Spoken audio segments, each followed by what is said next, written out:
Le Morne, témoin d'une période douloureuse de l'histoire de Maurice, l'histoire associée à celle de l'esclavage.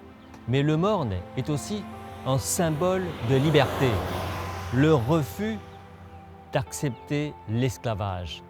L'histoire raconte que des personnes mises en état d'esclavage s'étaient enfuies des plantations de canne à sucre et s'étaient réfugiées vers cette montagne, le Morne. Ici, ils vivaient en liberté pendant des années et croyant, après l'abolition de l'esclavage, que des soldats étaient venus les récupérer, ont préféré se suicider que d'aller vers l'esclavage encore une fois.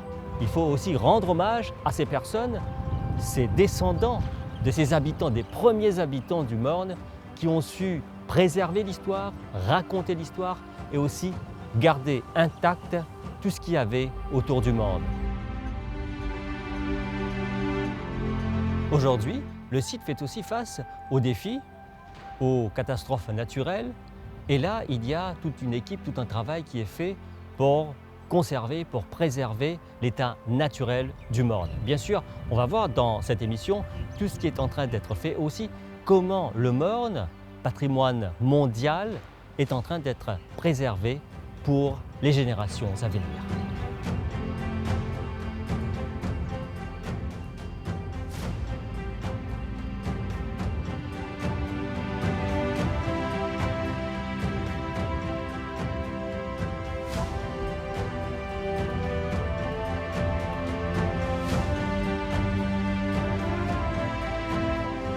Qui est né derrière sa montagne-là? Le Morne Brabant, c'est un site d'abord inscrit sur la liste du patrimoine mondial de l'UNESCO depuis le 10 juillet 2008. Donc pour les Mauriciens, c'est un site qui est très symbolique parce que c'est un symbole de résistance, de résilience par rapport à l'esclavage. L'image traditionnelle de man esclave qui nous tenait avant, c'est-à-dire c'était surtout Bandimoun avec la chaîne qui vraiment ils vivent dans des conditions vraiment inhumaines. Donc livré, mais il y a une évolution.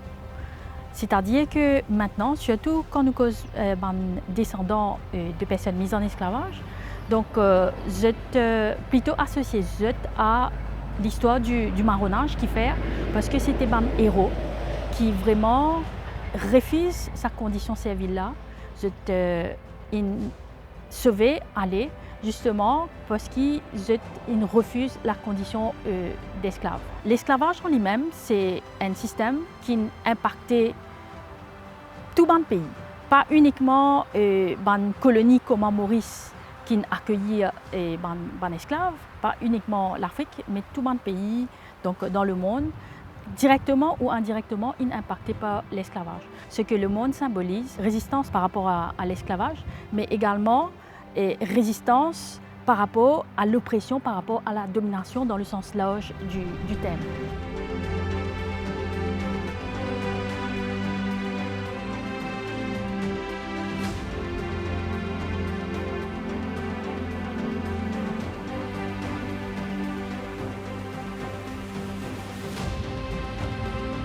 Le Morne, avec toute seule l'histoire qui est bien fort, qui est bien puissant et qui finit transmettre de génération en génération, le Morne est déjà connu au niveau national, c'est-à-dire la nation mauricienne qui reconnaît le Morne comme un symbole, comme un lieu que je retrouve votre identité. Donc, il est déjà un haut lieu de mémoire et il finit même inscrit sur la liste du patrimoine national de l'île Maurice en janvier 2006. Quand nous pouvons inscrire un site, c'est tout un processus, c'est tout un travail qui est bien fait, c'est tout un travail de recherche, consultation avec la communauté locale et que les citoyens mauriciens, la société civile, et une recherche archéologique et aussi une recherche historique. Donc, pour capable préparer ce qu'on appelle le nomination dossier, le dossier de l'inscription. Donc, c'est là qu'il fait appel à un consultant de l'UNESCO pour venir, bien sûr, faire un assessment, guetter si vraiment le monde satisfait les critères de l'UNESCO. Et nous sommes capables de dire que quand on fait tout ça, de recherche là autour de la montagne du monde, on trouve que vraiment le monde satisfait les critères de l'UNESCO. Le monde, par rapport à sa nature héroïque, comme étant un abri pour les esclaves en fuite qui finissent cachés de la montagne, et aussi par une preuve matérielle qui finit gagner la montagne du monde à travers une recherche archéologique, il y a assez d'évidence, preuves matérielles qui les esclaves ont servi le sommet de la montagne pour se cacher.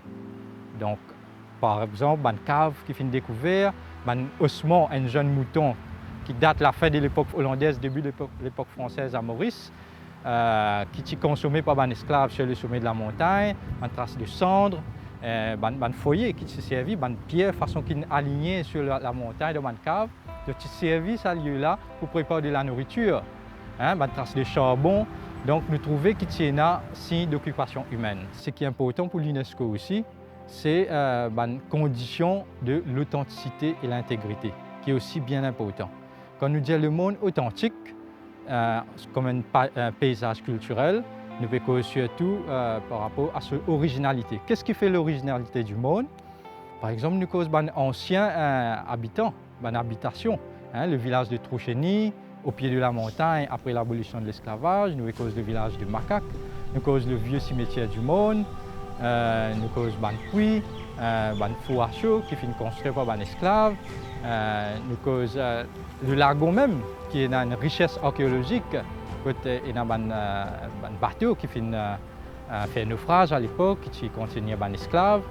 Donc c'est tout l'aspect archéologique et aussi culturel. Et aussi, nous avons aussi la biodiversité de la montagne. La richesse de la montagne aussi, c'est aussi une plante endémique et indigène qui reste intacte pendant des années. Surtout le plateau de la montagne. Donc, nous avons plus de 70 plantes endémiques et indigènes et parmi les plus rares à l'île Maurice et l'océan Indien. Par exemple, nous avons l'Immortel du monde même, comme le nom indiqué. C'est une plante qui est adaptée seulement à les conditions climatiques du monde. Les Trochetia boutoniana, qui est la fleur nationale de Maurice, qui existait le montagne et le monde et qui fait propager un petit peu partout par l'équipe Bois et Forêts à travers Maurice. Et comme ça, nous avons beaucoup de plantes endémiques et indigènes.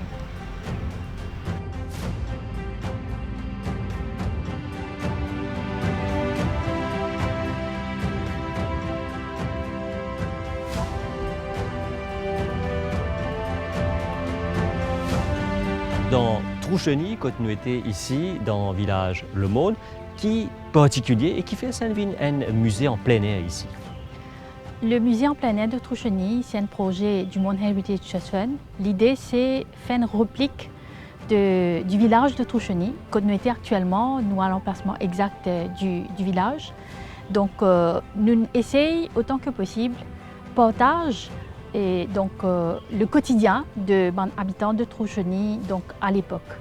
Et donc l'activité économique à l'époque, surtout autour de la pêche, la plupart de les personnes donc pêcheurs, mais je participais vivre uniquement de la pêche. Chaque famille tient à peu près une cinquantaine de cabanes et tient à peu près 20 à 30 familles qui y habitent là.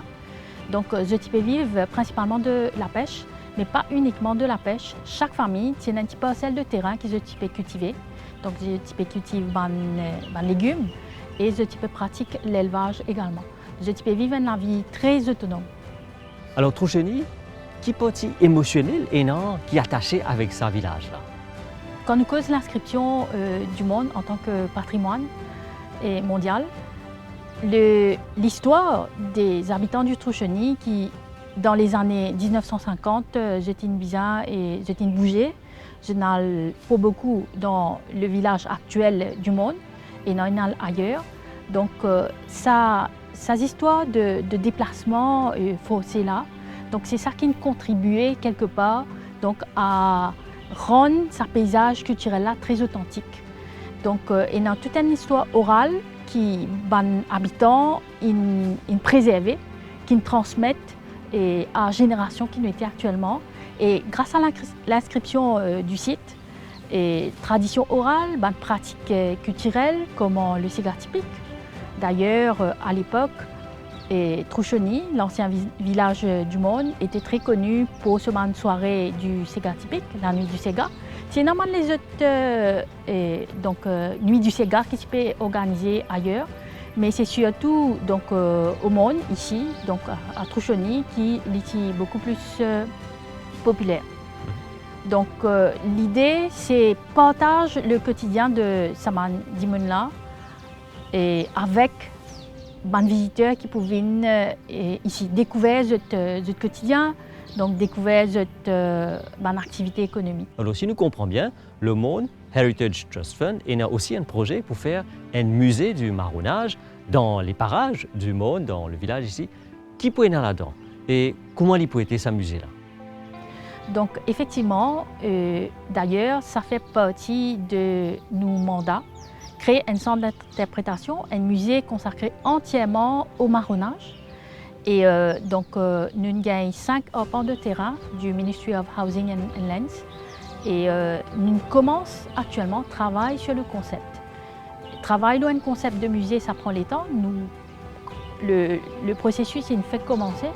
Nous espérons que dans quelques années à venir, nous pouvons effectivement concrétiser ce projet d'avoir un musée du marronnage ici au monde. Quel pense pour mettre dans un musée-là? Comment il peut être une idée? Nous faisons beaucoup de recherches archéologiques dans la région, que ce soit par rapport au marronnage et dans le marronnage maritime aussi, qui est moins connu. Donc, tout ça de recherche-là pour aller dans le futur musée du marronnage. Il y a également des ossements de anciens esclaves qui nous gagné de fouilles archéologiques qui nous fait. Tout ça, des artefacts-là, donc les Mauriciens pour gagner l'occasion de découvrir ça dans le futur musée du marronnage.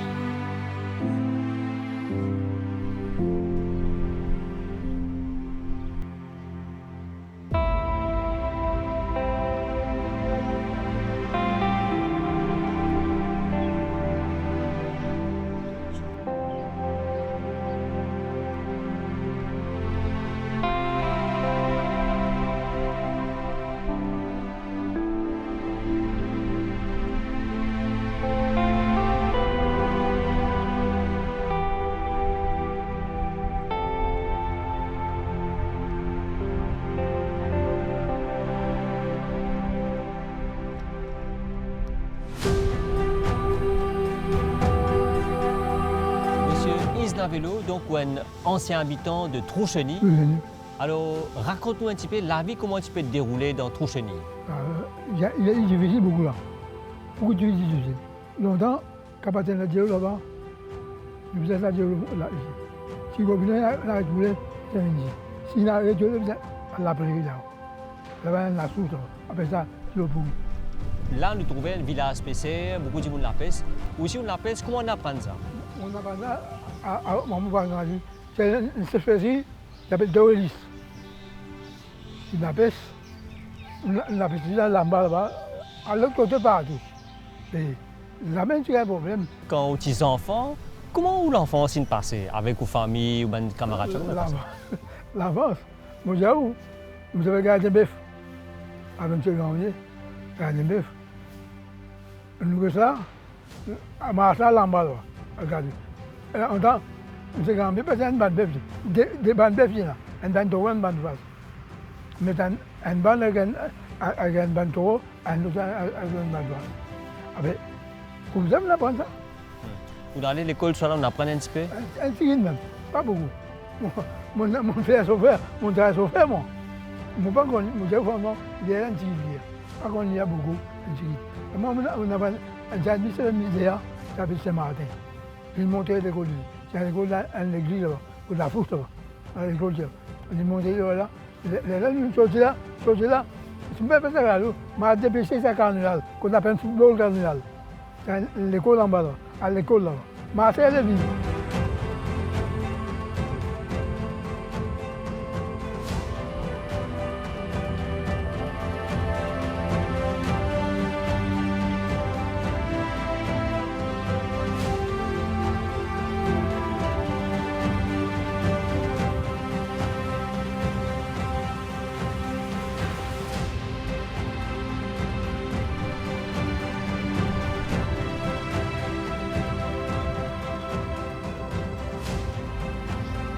Alors donc, quand nous peut dire l'accès, le monde est capable de aussi, il est gratuit, il est accessible.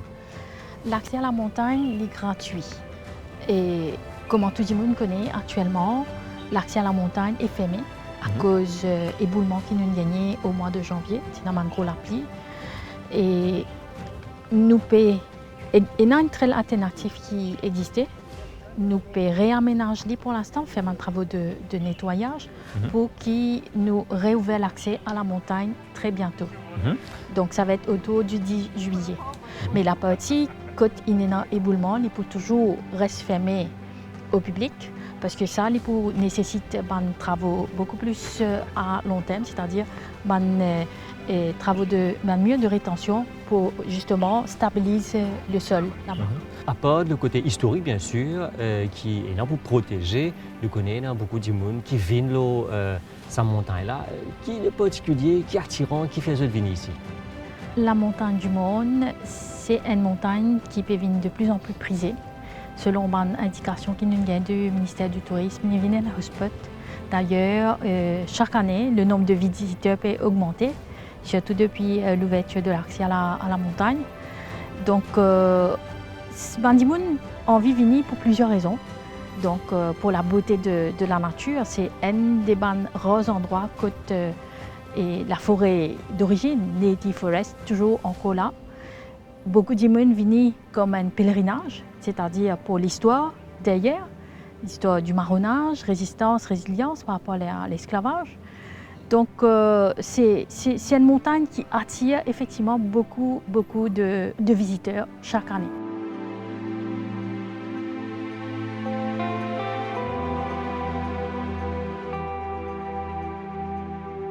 Et on va dire au revoir aux mornes, mais je vous inviterai bien sûr à venir découvrir ce lieu qui est inscrit sur la liste du patrimoine mondial de l'UNESCO, bien sûr pour comprendre cette histoire et aussi pour voir qu'est-ce qui est en train d'être fait pour préserver l'histoire, pour préserver ce patrimoine et aussi bien sûr pour comprendre ce qu'il y a autour et comment préserver ce que les ancêtres ont légué à notre pays, à notre culture. On vous dit au revoir et à la prochaine fois.